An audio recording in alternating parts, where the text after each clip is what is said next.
So there we have it. White people are not allowed to decide what is and is not racist anymore. Now, I really don't know what this person is trying to say. Is she trying to say that white people don't get to define racism, or that white people don't get to apply the concept in their everyday lives, or both? Because if so, I guess Merriam-Webster needs to remove the definition of racism from their database, given that the company was founded by Noah Webster and the Merriam brothers.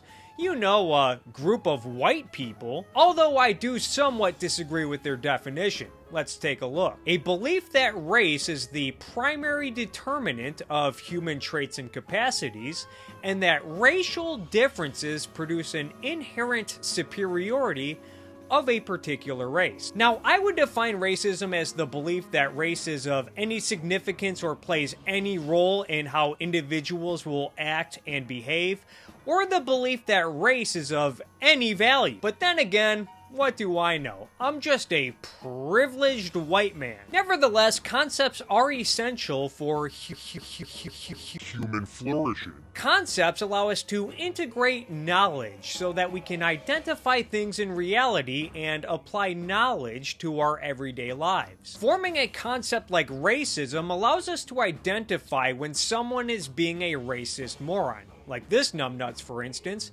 and then act accordingly. Perhaps correcting someone who has made an innocent error or who has a flawed premise based on racism, or discriminating against racist morons entirely for thinking that race is of any significance or value. But according to the genius Syra Rao, white people are not allowed to define the concept anymore, and or even apply it to their everyday lives by identifying when someone is racist. And I assume this applies to all of you politically correct police and social justice lunatics out there who are obsessed with calling everyone a racist. Well, guess what? If you are a politically correct police officer or a social justice lunatic who happens to be white, you need to knock that shit off. Because according to Syra Rao, white people do not get to decide what is and is not racist anymore.